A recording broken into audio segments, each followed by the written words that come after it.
हाँ जी। Point number 211 है decrease T3 T4 और इंक्रीज़ TSH। तो ये किस चीज़ का केस होता है? ये हाइपोथायराइडिज़म का।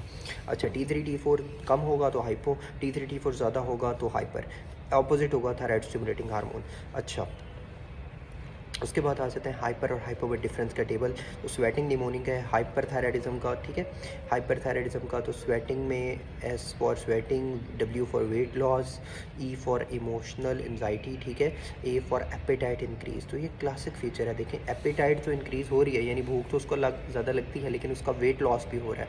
तो क्लासिक फीचर है हाइपरथायराइडिज्म का। साथ टी फिर ट्रेमर्स, टेकिकार्डिया, आई से intolerance to heat, irregular menstruation, irritability, N for nervousness, G for goitre और जे प्रॉब्लम्स। और डेफिशिएंसी ऑफ विटामिन डी भी होती है इसमें। हाइपो में क्या होगा? Moms continuously bored, M for more common in females mainly in middle life, O for obesity, M for menorrhagia यानी इंक्रीज मेंसेस, ठीक है। उसके अलावा खुश्का आ जाएगा, स्किन और hair dryness, puffy skin, constipation, ठीक है, ब्रेडिकार्डिया, कोल्ड इंटॉलरेंस, कॉन्स्टिपेशन बड़ा पक्का फीचर है हाइपो का, ठीक है। उसके बाद आ जाता है raised PP, diastolic hypertension is a classic feature of hypothyroidism.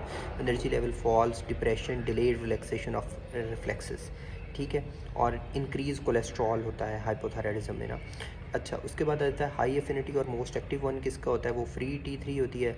Most abundant 90% cases में T4 होती है। TSH जो होता है वो एक्ट किसके थ्रू करता है? वही कैंप का वो निमोनिक क्या था? Flat champ. तो उसमें जो होता है वो आ जाता है TSH। First test for thyroid या most diagnostic thyroid stimulating hormone ही होता है। लेट्स डू सम MCQs, ठीक है। हाउस वाइफ कंप्लेन तो weight gain, fatigue, deepening of voice, dry skin, constipation तो हाइपोथायराइडिज्म, ठीक है। उसके बाद वीकनेस, पाल्पिटेशंस और एक्सेसिव स्वेटिंग हाइपरथायराइडिज्म, ठीक है। टेस्ट कौन सा होता है? TSH। फिर आगे भी टेस्ट पूछा हुआ है, मार्क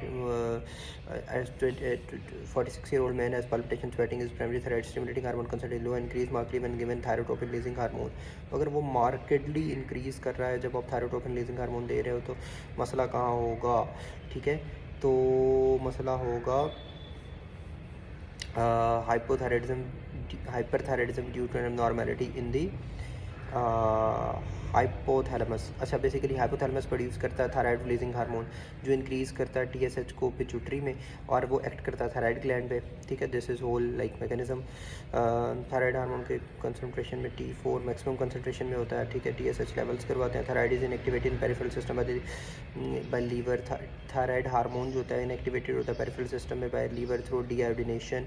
लेकिन थायराइड स्टिमुलेटिंग हार्मोन जो होता है वो होता है बाय डीमेथाइलेशन, TSH जो होता है। High affinity for thyroid receptor free triiodothyronine, thyroid scan to found on nodule cold और हॉट, ठीक है, normal. What decrease in hyperthyroidism? Weight. 212 MCQ है जी, पॉइंट है। The first step in thyroid hormone synthesis oxidation of free iodine. First step जो होता है वो होता है ऑक्सीडेशन ऑफ फ्री आयोडीन, ठीक है। तो उसके बाद आता है जी first step in thyroid hormone synthesis is या इसका निमोनिक हो, चलो बहरहाल first step in thyroid hormone formation includes binding of iodine to tyrosine, ठीक है, binding of iodine to tyrosine. तो देख लेंगे सबसे पहले थायराइड हार्मोन फॉर्मेशन में क्या होता है? एफ बी फॉर्मेशन में binding of iodine to tyrosine होती है। फिर first step in deactivation of thyroid hormone liver is deiodination. First step in deactivation of TSH is demethylation, ठीक है। उसके बाद आता है point number 213, patient with markedly decrease TSH increase T3, what is the diagnosis? Hyperthyroidism. तो अभी मैंने बताया हाइपर और हाइपर में फ़र्क। सब क्लिनिकल हाइपोथायराइडिज्म में क्या होता है? TSH ज़्यादा होता है लेकिन T3 T4 का नॉर्मल होता है। सिक यूथायराइड सिंड्रोम में क्या होता है? हर चीज़ ज़्यादा, वेरी सिक, हर चीज़ कम, वेरी सिक है, हर चीज़ कम है। हेपेटिक फेलियर में बेसिकली क्या होता है? प्लाज्मा प्रोटीन्स कम हो जाती हैं, थायराइड ब्लाइंडिंग ग्लोबुलिन भी प्रोटीन है वो भी कम होगी, टोटल थायराइड हार्मोन्स कम होगा but normal levels of free thyroid होगा। और प्रेगनेंसी में क्या होता है? थायराइड ब्लाइंडिंग ग्लोबुलिन जो होती हैं वो ज़्यादा हो जाती हैं, टोटल थायराइड हार्मोन ज़्यादा हो जाएगा but normal level of free hormones clinically. तो ये प्रेगनेंसी और हेपेटिक फेलियर में फ़र्क है। अच्छा, कुछ MCQs कर लेते हैं जी। Thyroxine keeps TSH low if TSH is increased while giving thyroxine then it dose needs to be adjusted, ठीक है। Reverse T3 is present in abundance in fetus, ठीक है। फिर प्रोप्रेनल और is anti thyroid treatment increase reverse T3, ठीक है। ये reverse T3 को जरूर, बाकी सारे वही हैं TBG वाले ही, ठीक है। Hormone which are activity involve in metabolism free thyroid hormone increase T3 T4 in due to increase TBG, T4 in blood mostly binds with which plasma protein TBG, ठीक है। बाकी ये सारे हैं।